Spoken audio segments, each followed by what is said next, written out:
So why did you leave London for Dubai? Save money for taxes, build a better network, and build my personal brand faster. And what's your annual revenue, if you don't mind me asking? $5 million or so. And what is the hardest part of running business here in Dubai?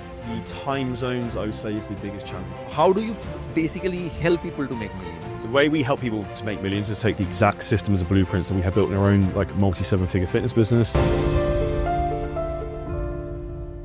What makes Waltz one of the top fitness coaches to leave London for Dubai? Is it tax or lifestyle or something else? So in this video, in this podcast, we are going to dig deep into this real story of Charlie Johnson's and about his big move. And if you're new to the channel, my name is Sumendra. I keep on uploading a lot of videos about business, finance, tech and all those stuff, and we would be covering a lot of podcasts. So if you're someone who has some kind of success or a good story to share with the rest of the world or share with the audience, which can actually inspire them as well, let me know. It's completely free. I have put the link below in the video description. Go ahead, fill it, and I will get in touch. So make sure to subscribe to the channel as well, because if you don't subscribe, you won't be able to get the notification whenever I am putting any of the new videos. Anyways, let's start with the discussion right now with Charlie.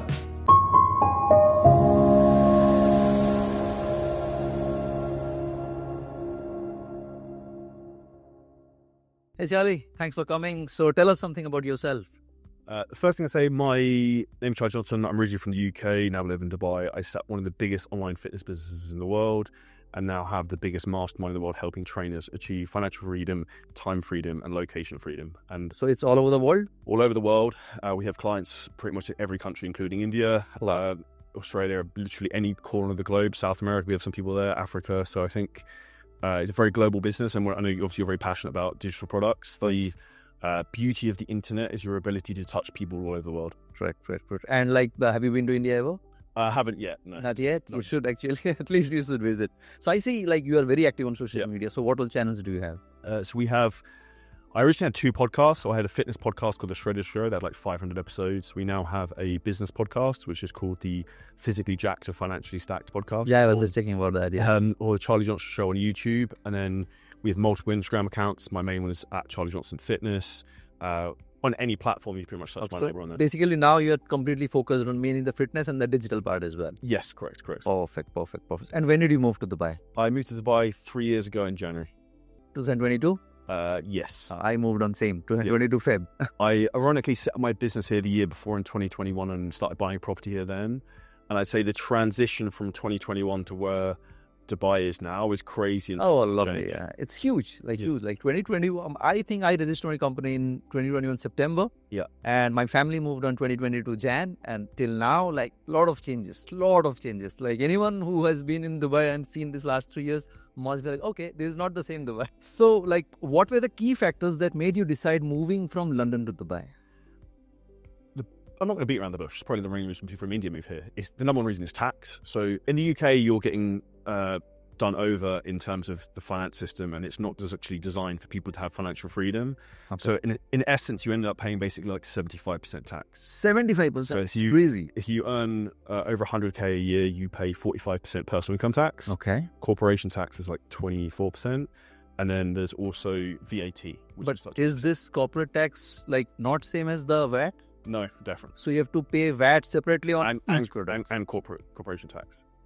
Wow. So that's where you suddenly realize as your business scales, the tax bill gets bigger and bigger and bigger. Okay. And this makes absolutely no sense. So let's say someone is selling a product for $1,000. Yeah. So for every $1,000 sale, how much do you pay as a tax? They would have to give $200 in VAT. You're basically losing 75% of that. Out of $1,000, 70% is gone all the way? You can't personally take. If you don't take it as personal income, you could leave a load of cash in your business banks. But then that doesn't really serve you to provide for you or your family to have a lifestyle, because I was at the point where I was making loads of money, but I was afraid to spend the money because I knew I'd get taxed so much. If I wanted to go and buy a Ferrari, for example, it would cost me 3 times what the car was worth because the tax bill would be so big. Okay. So at the same time, you are paying on the tax. For every sale you are going to pay of the tax, and whenever you are buying something, again, you have to pay a lot of tax. 100%. And I think this is the big penny drop I would want anyone who has a business to think about when they listen to this or watch this, is that if you move to somewhere which is competitive from a tax point of view, you have a massive competitive advantage over your competitors.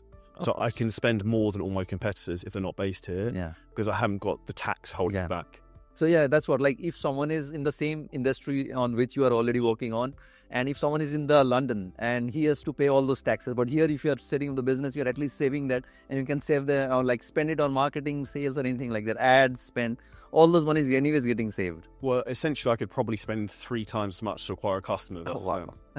Very easy, very easy. And like, how about the like weather? Okay, so so this is actually funny you say that. So I think I used to suffer with something called SAD, which was like seasonal depression disorder or something, where come like October, November, I'm just getting a really bad mood because UK is pretty much grey every single day. Yeah. It's dark, it's drizzly, it's cold. Everyone is a bad mood and negative. And I remember to the point where I would actually just leave and I'd come to Dubai for like a week, 10 days just to see sunshine and like blue skies. And I think people underestimate the importance of you being happy and in a positive environment has, and the compound effect of that every single day is insane. Crazy, crazy, crazy. And what about safety? So safety in London is a big issue. And actually since I left in 2022, dramatically gotten worse. Oh, worse now? Like 3 times worse. So you can't walk around London with nice watches. You cannot? No. Like what can happen? What the worst can So happen? I've heard people having their hands cut off for watches, smashed over the head with bottles, like followed home, all this type of thing. And that was something I didn't really think about when I actually moved to Dubai as a positive as a safety. Like I've never locked my apartment since I lived here. I don't lock my car. You don't have to worry about anything. No one's going to touch you or steal anything. And it's a very nice way to live your life. And we were speaking before the podcast about when you go to the US, Europe, wherever, you're suddenly like, this isn't Dubai. Something is wrong. Yeah, It's not that. Dubai is like gonna spoil you. Like anytime you go anywhere, you're like, something is wrong. It was better in Dubai. Something is wrong. Something was better in Dubai. A framework I think about, and I don't know if this resonates, is Dubai almost ruins the rest of the world for you to some degree. Because you go there and you're like, I can't order something to be delivered in 5 minutes. Yes. It's not safe, X, Y, Z. Like, You cannot have someone coming to home to do all of your stuff. yeah. That's the biggest. I think that's the biggest. One of the biggest factor why people are moving as well. Like in the US, or how does it work in London? Do you get house self and all those easily? Very difficult. So even a great example, if you've got an issue in your house here and you call maintenance, there'll be like 10 people to come around and fix your air conditioning in like an hour. Yeah. And I'll actually give 2 examples. In the UK, it'd be impossible. It'd take you probably a week or 2 weeks. People don't want like manual labor jobs. And then when I was in Marbella in Spain in the summer, it took them 5 days to fix the air conditioning. 5 days. Yeah. Here it's gonna be done in 5 minutes. Yeah. And there must be 10 people doing it. And I think that just shows why the Middle East and Dubai specifically is outpacing the rest of the world, because they're so quick in terms of like fixing problems. A lot of Asians are involved. So like they're like, okay, let's get the job done easily and quickly. That's what the main part is. And like what about the cost of living as compared to London versus Dubai? This is a really good one. I was speaking to some people at dinner about this yesterday. So I think the cost of living is actually cheaper here in some respects. Say like housing compared to London, Miami, New York, LA, it's way cheaper. The one thing I would say with Dubai, it is the easiest place in the world to spend money. I just leave the house and spend money. I don't even know how. Like you can order stuff on your phone, or like just weird things you wouldn't do maybe in the UK or Europe, because there's less friction here to buy or to spend money, I think. Yeah, it's very easy to spend. Like, I think Dubai makes you spend money. Because if you're in London or US or India, it's more like whenever you have to spend something on something, you think like twice. Do I need to spend on this? Do I need to buy on this? What someone is going to ask? Like, let's say if you are going to buy a Ferrari in London. So, like, what kind of background checks do they do? So this is interesting. If you buy property, really big investments or anything expensive, they'll generally do like money laundering checks on your background checks. Same, they do it in Dubai as well. Whereas like there is a lot more friction in the process. Whereas like say when I bought my Ferrari here, they were like, yeah, just bank transfer the money. That's it. Like, I didn't have to do anything. Yeah. So here over London takes time. Yeah, it's a lot more long-winded. And what about real estate? Real estate. So my background originally is I was an estate agent. I left my job 25th of February 2019. And the difference in real estate here compared to the UK is like night and day. So I personally invest in property here. Okay. I wouldn't invest in property in the UK. And there's a couple of reasons for that. So one is if you're looking for properties to rent out, the big problem you have in the UK is the housing legislation is so bad for people who own properties as landlords that it puts too much protection on the tenants, where they can just like not pay rent and leave. Oh, wow. Yeah, or like they can not pay rent, and if they pay £1, they basically can't be evicted. because they could say that that's bad. they can try and pay as much as they can, so they put something towards it. Oh, wow. There's loads of loopholes, and the tenants know this. Okay. And in the UK, you have like the councils and the governments that advise the tenants on how to beat the system, which is even more messed up. Whereas if you look at Dubai, generally the type of people you have here tend to be better anyway, and it's not so protective in terms of tenants. Whereas like it's great in terms of landlords can't kick tenants out for any reason, but like if they're not paying the rent, then it's easy to get them out.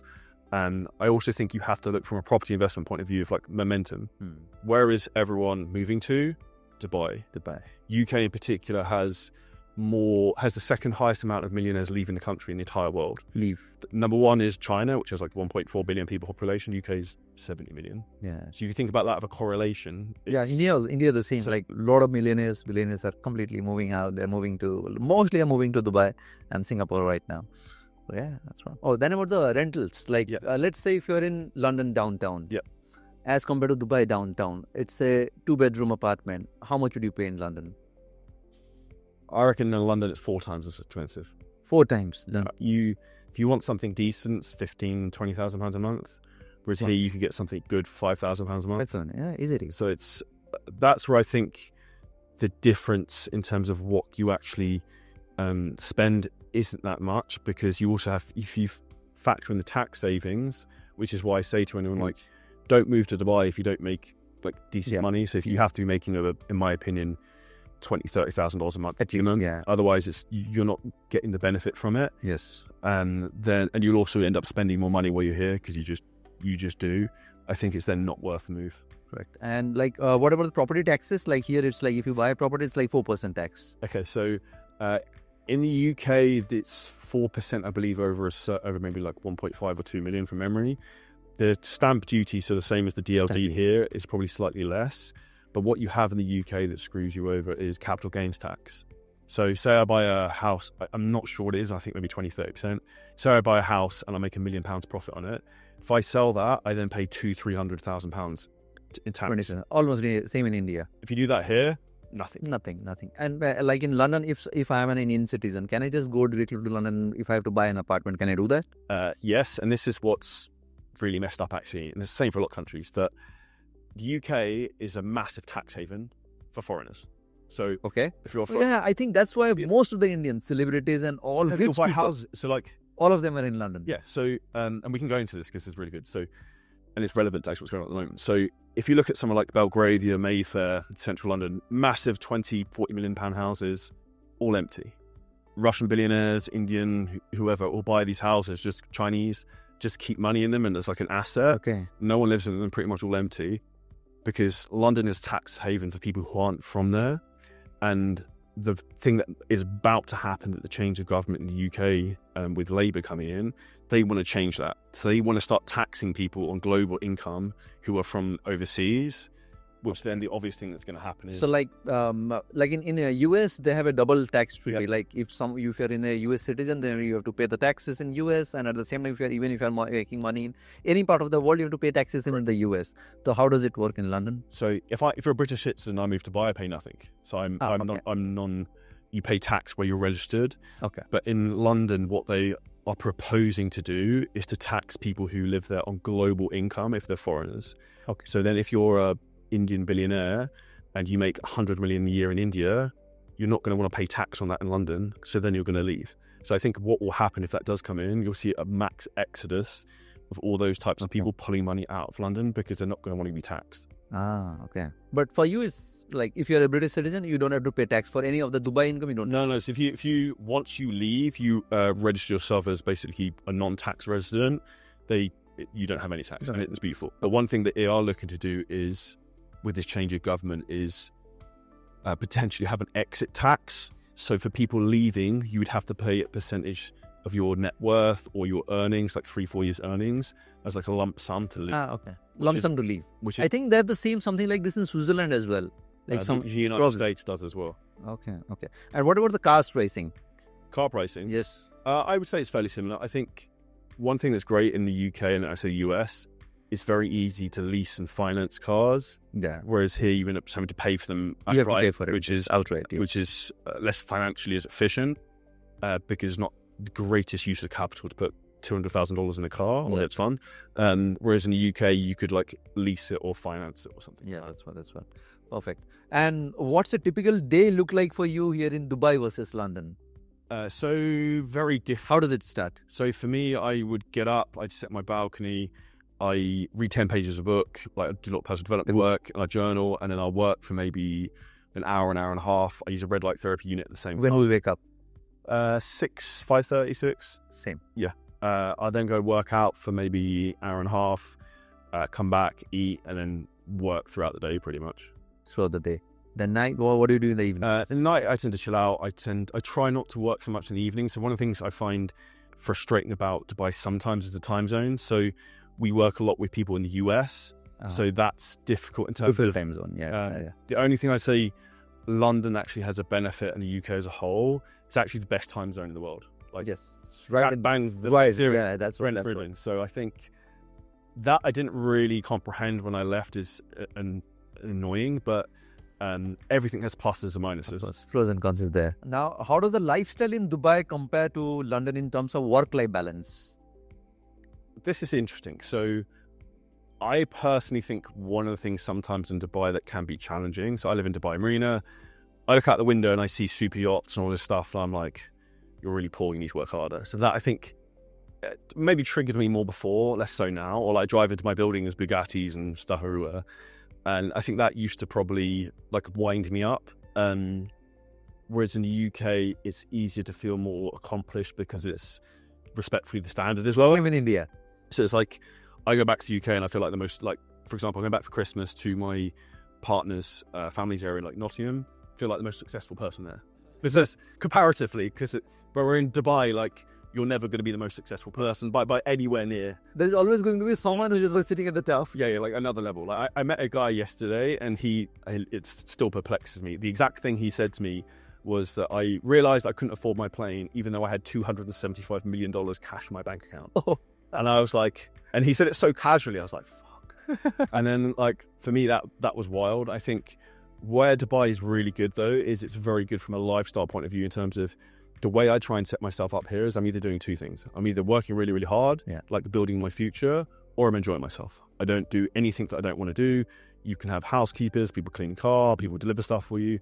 And I think that's where I can have a very efficient lifestyle. Yeah, so that you can at least just focus on what you do good.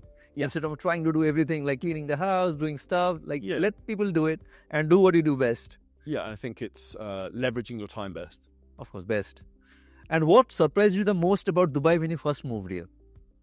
That's a great question. I would say how friendly and open most people are and how good the networking is. So I think that's the best part, the networking part. I met people yesterday, this something I went to, like that guy I just mentioned, and I was like, you have like your field of awareness, and once you see something, you can't unsee it. And I think that is where you being exposed to different cultures, different people, different thought processes really broadens your horizon. And I think the beauty of that compared to the UK from a mindset point of view, everyone in the UK is very fear-based. So we're like, this is my thing. I don't want to show anyone. I don't want to help anyone else. Whereas here, everyone wants to help each other succeed. Yeah, good. And how has the move impacted your personal life in any ways? It was, personally for me, it was challenging because the time I moved, I actually was ending up getting divorced. So it was a difficult decision because my partner at the time didn't want to move and I wanted to move so badly that I was like, okay, this isn't going to work, and we split. And so that was challenging. And I would say I was very fortunate I met a new partner as soon as I moved here. One thing I would say for a lot of men, dating in Dubai can be very challenging. It's a very interesting scene from what I'm aware of. So I think that has an interesting dynamic probably compared to the rest of the world. But on a personal side, it's really easy to meet people, make friends. Yeah. People always want to talk because everyone is an expat here. No one, like you weren't born here, I wasn't born here. Like, everyone wants to meet new people, like make friends and create a community. Yes, correct. And what exactly is your business here in Dubai? Is it the same as in London or like? Yeah, it's exactly the same. So our main business is 7-figure scaling systems. We basically help trainers to scale and make money online, achieving time freedom, location freedom, and financial freedom. So we have a lot of the big events we do here. We had an event we did in the Palm last month. We had 150 people there. We do a lot of like in-person business workshops. And that's actually one of the things that's so good because we have such a good core group of clients here, and everything in Dubai is within 30 minutes, depending on traffic.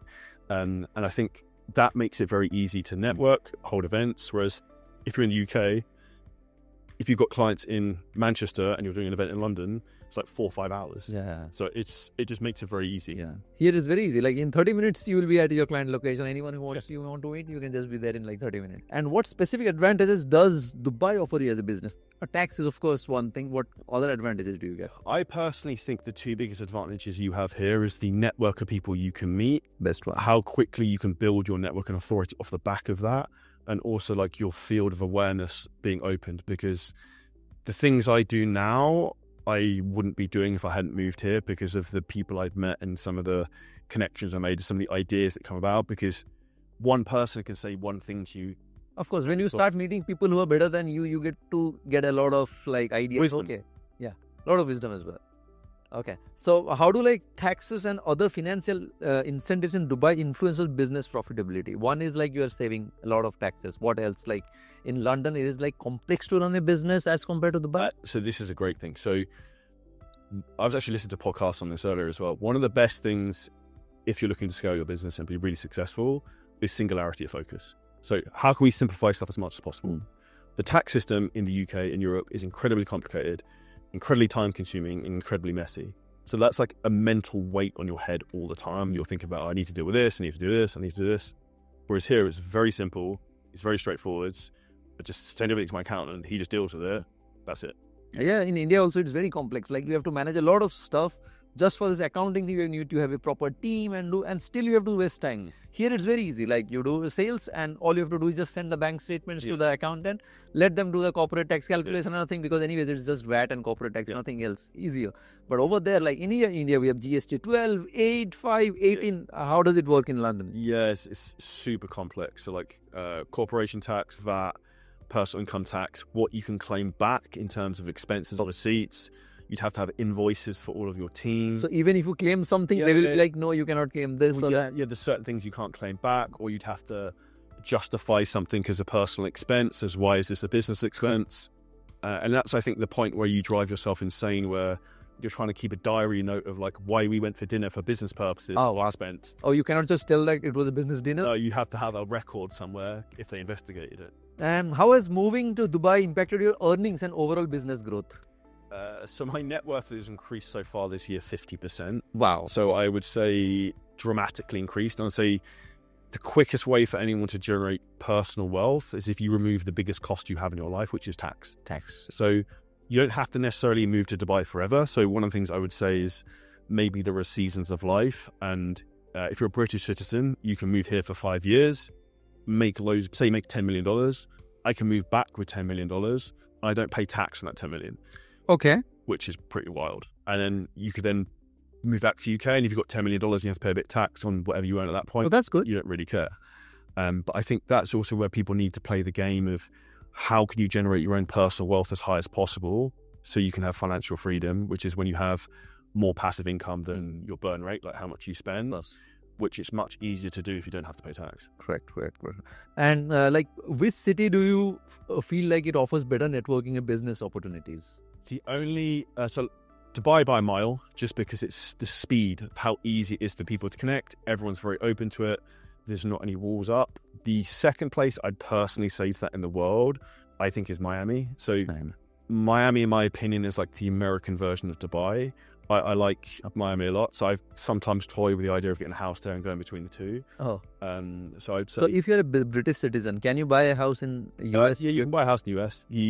If you're a British citizen, though, you can only spend 90 days in one go in the United States. Same for us. And then if you go back in too frequently, they start to ask questions. So like when I went back recently, they were like, you were here a month ago, why are you back? They start asking you questions because you were there a lot. Okay.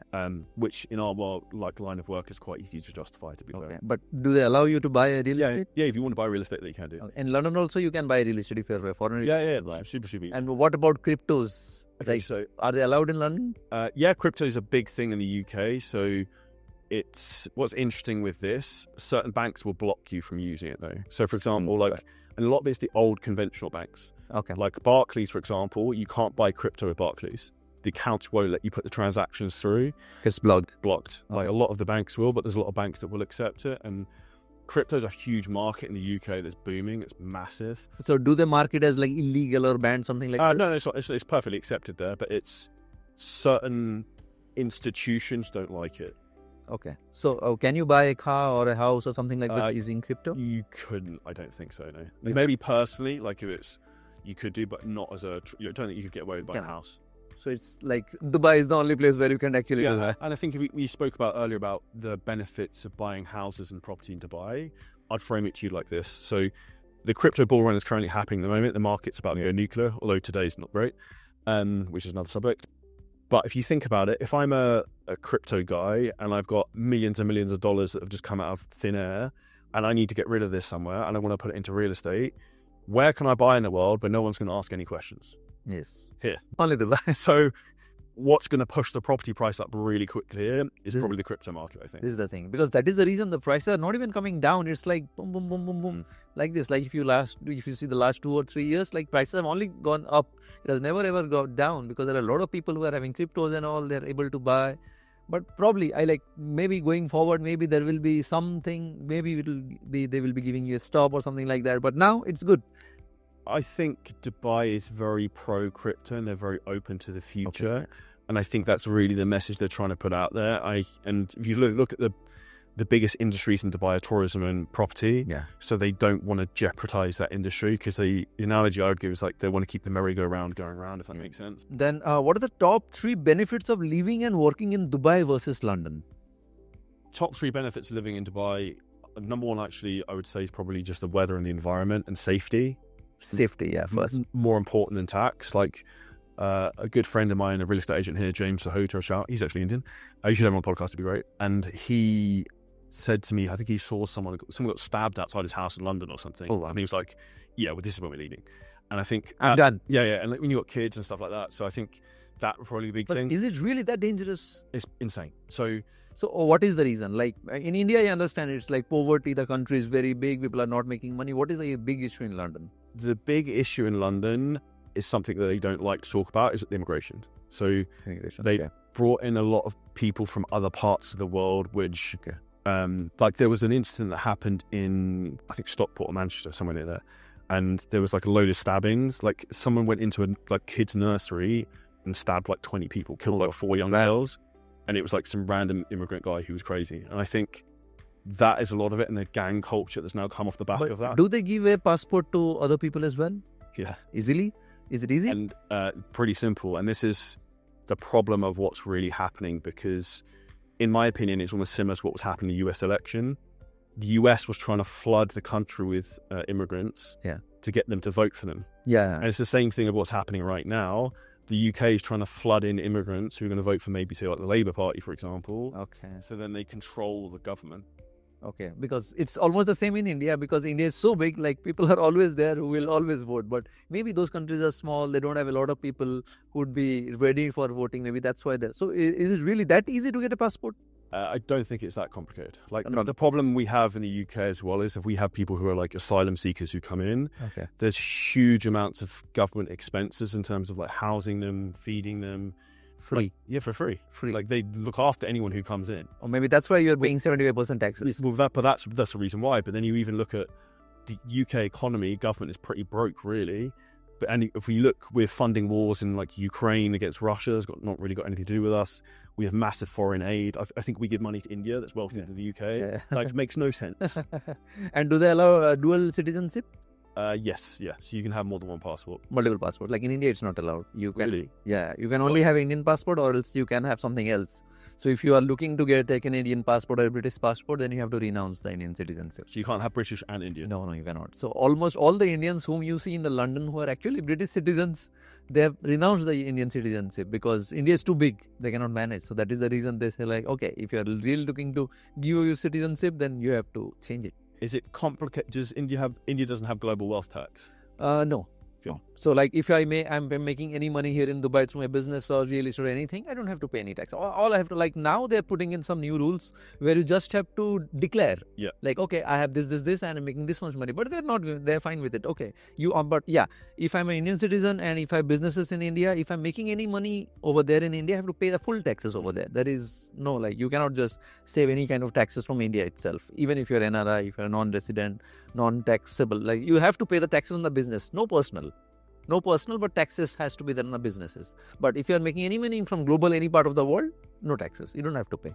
This, I suppose, the only benefit for Indian citizens to give their passports up for another one is maybe ease of movement, like not having to get visas maybe. For India, the best part is, I would say, tax again.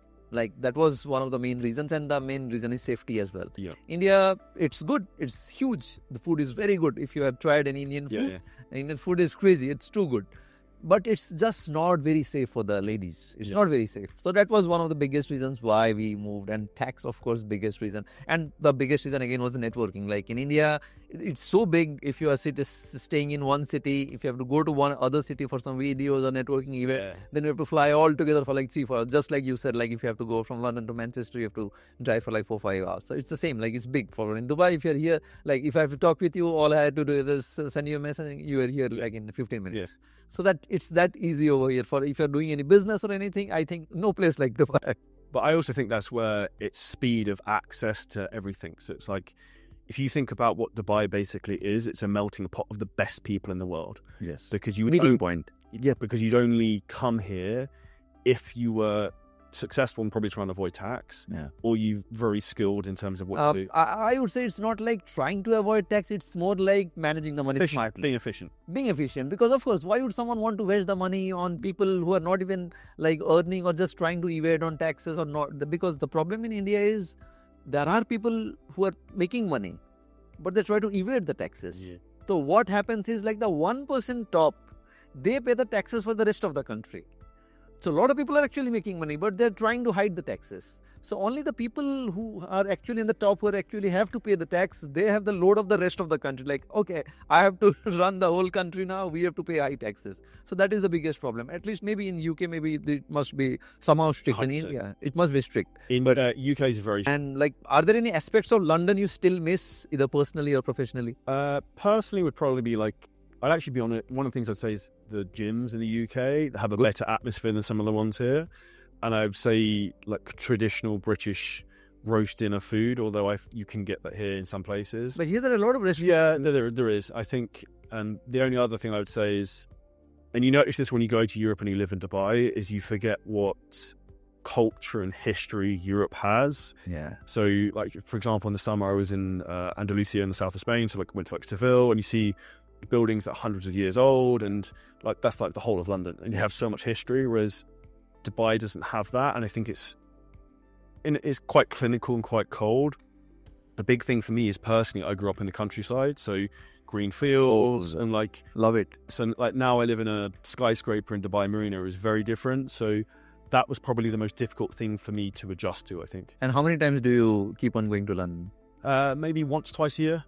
Buzz, that's all. That's it. Yeah, to be transparent, I probably wouldn't go back other than my partner's family are there. So my family live in Spain, so I tend to go there more frequently. For me personally, the UK, I like when I go back, but after maybe 3 to 5 days, I've had enough. And I don't know if this will be similar to you when you go back to India, but I can give an example. I remember hadn't been back to the UK for maybe 9 months, and I remember I walked into like a Costa coffee shop. And I just looked around and I was like, what is wrong with these people? Like really overweight, unhealthy, like people in wheelchairs, and like from being fat. And then like you hear some of the conversations, I'm like where I live in the marina, everyone's like super successful entrepreneurs, or like they're trying to like active. Yeah, get things going in life. And then you suddenly see like the polar opposite. And then when you haven't been exposed to that for so long, you suddenly remind like, okay, this is actually what like 90% of people are like. Yeah, correct. Like in India, I keep on going like everyone, because I have business over there. So I have to go for every month. I go for 2 days, but more than 2 days I cannot stay. I have to get back. Yeah. Because like the moment you get disconnect from Dubai for some reasons, it's like you have a pile of work parked or waiting for you to come back and do it. It's very difficult actually. But for you, I think it's like difficult. Like if in a year, if you're just going for once or twice. That must be crazy. Yeah, it's a Like, big shock. You like so what do you do in summers? in the summer. So this year I went to Marbella in Spain for 3 months. So I traveled around Spain a bit. I went to Mallorca. The year before I went to Las Vegas and Texas. So traveled around the US.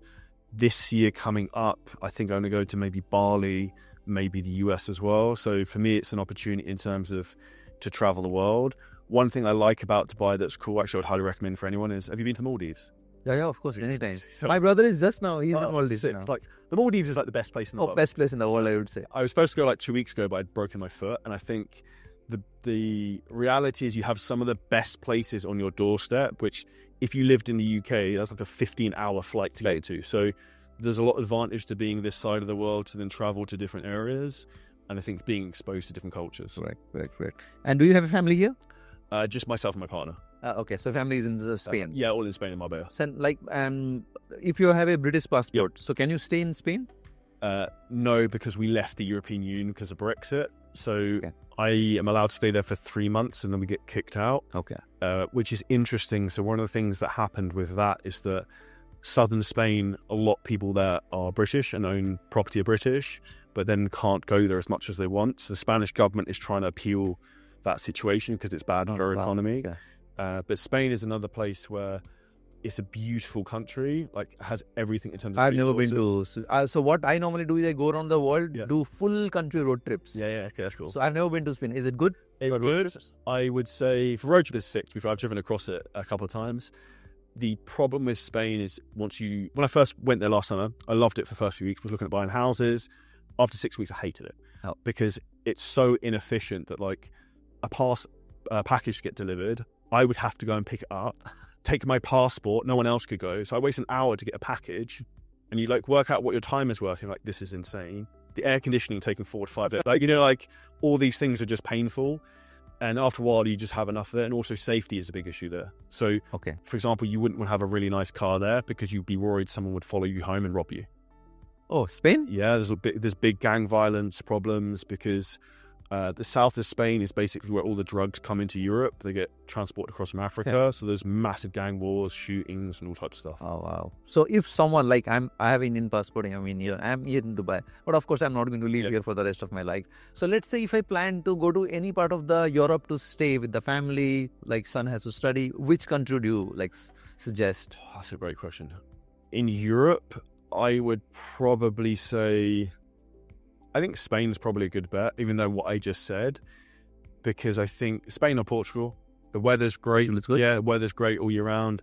It's one thing to say about Spain, it's way cheaper. Like you could spend like nothing there. For example, like a coffee there would be maybe £1.50, and like if I buy a coffee here, it's like £5-6. Yeah. So it basically feels like half price. So I think that would be a cool place to sell from a different culture. Northern Europe, I like Scandinavia a lot. So that lovely. I love it. Yeah, like I know you mentioned like Norway. So I think for me, those are the two. I think other countries are beautiful. So like I like the Alps. Like I'm going to Courchevel tomorrow. So Alps in the summer are really nice. So I think it depends what your personal interests are. Right. So like let's say if you're a British citizen and if you're setting up a business in Spain or Portugal, is it easy to set up or do they start asking for a lot of documents? So the last thing you ever want to do from a financial standpoint is open a business in Spain because the tax system's a joke. It's worse than here. And the legislation and the way it works in Spain is they can just take money from your bank account. So, which is obviously not what you want. So what a lot of people do is a lot of my friends are Irish. So if you're an Irish citizen, you're part of the European Union. So you can live wherever you want in Europe. They just have their companies registered in Ireland, which is then a lower tax rate. So Ireland is having a low tax bracket? Yeah. So if you are a British citizen, can you set up a business in Ireland? You probably could do. Okay. So I think then the best thing is like stay in any part of the world, let the business and the money stay in Dubai or make the money. Of course, any product or anything service is going to have online payment links connected to the Dubai bank. You're going to let the money come here. Well, yeah, I think that's a logical thing. And also I would even think about using just Dubai as a base. Yes. So the downside, like you just mentioned it, is in the summer, it's very, very hot. I would say virgin on unlivable. Then when I first moved here, I was like, I like heat. It can't be that bad. I don't know if it's the same. And then I think I got to the end of July. I'm like, I have to leave. Like, this is just too much because it's like oppressive. Yeah. Like you walk out the door and it's like you've opened the oven and you can't breathe. So I think that's the biggest downside I would say to Dubai, honestly. It's just the heat in the summer is insane. At least for 4 months. Yeah, May till end of September, I'd say. Yeah, close like July, August, till September, October, it's gonna be that bad. Yeah. But of course, if anyone is walking inside and just going around to meet friends or clients, it's still good. Like in Canada, it's like people. I have never been to Canada. Like people keep on saying like it's very cold. In Dubai, they say it's very hot. I'd say it's not very hot. It's still like it's okay, manageable. You can still move your car around. You can go do your stuff, go around, meet friends, meet anything. But yeah, it's hot. It's hot. No one is going to tell that, okay, it's not going to be that hot. But yes, it's hot. Anyone who is coming for the first time, they're going to feel like, oh, wow, this is too hot. But if you're someone who is coming from London, which is like gloomy all around the year, having a very nice weather, they will be like, oh, wow, this is too hot. Yeah, I don't know if it's the same for you, but I imagine India's obviously hotter than the UK. But you acclimatise to the heat here as well. So I actually notice now I'm more sensitive to the cold because I've gotten used to the heat here a lot more. Oh, and if someone in the UK is considering moving to Dubai for business, what advice would you give? And is it easy? Really, really simple. So if anyone wants help with this, if you message me at Charlie Johnson Fitness on Instagram, I actually ironically made like a document to help people move to Dubai. So we have a lot of our clients do that. So I can send you that. But it's very, very simple. You can set up a company within and get your Emirates ID within like 3 weeks.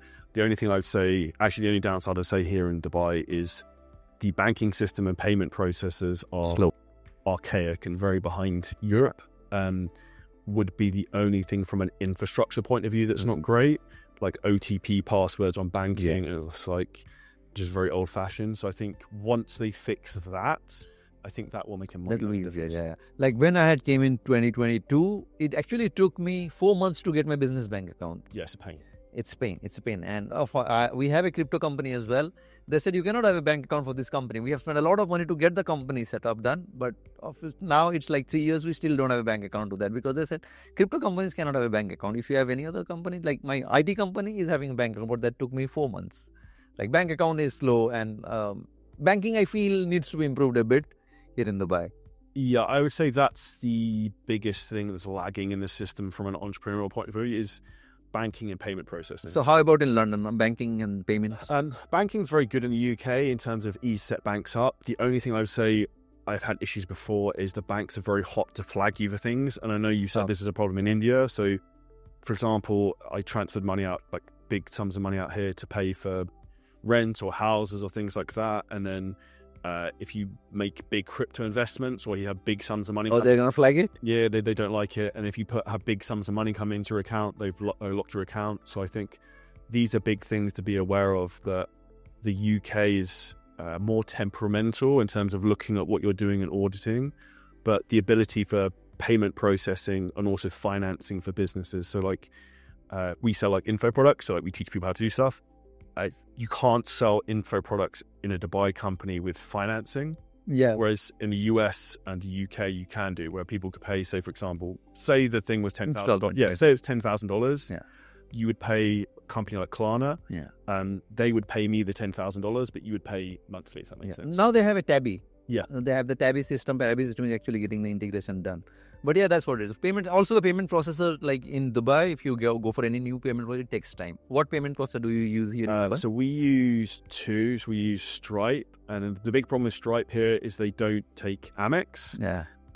They're very problematic. So the one I actually would recommend is MemoPay. MemoPay. So we use them. If anyone wants, I can connect with people there. They're really, really helpful. MemoPay. They take Amex. They take all different types of cards. We are using network. Okay. MemoPay, maybe we need to get into so, because Stripe piggybacks on the back of Network International. Yeah, Network International. Yeah. But Stripe, if you like, I use Stripe since 2022.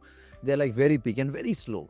Very slow. If you have any payouts or anything, they take like weeks to get the payout done. That's crazy. Support its way. But those local people are actually good, like MemoPay, Network, all those are actually good. Then let's say if you have to choose London or Dubai, which one would be your pick and reasons? Well, I'm still here. So the only thing I would say that maybe appeals to me sometimes about London is I could sell all my assets, move back, and I probably wouldn't have to work, and I could buy a sick house in the countryside, and it would be more chill because the cost of living is less, but then I would get bored. And I think that would also be quitting on the goals of what you want in life. So if someone's watching this and you're listening to this and you're like an entrepreneur and you want to be successful, when you want to achieve things and you want to help people and do big stuff, Dubai is where you're going to want to go, because you're going to meet people who inspire you. And like, you know, when you have an inspiring conversation with someone, like you feel energy and buzzed, like you get that all the time, which in the UK, I would give the expressions like you're working in a silo,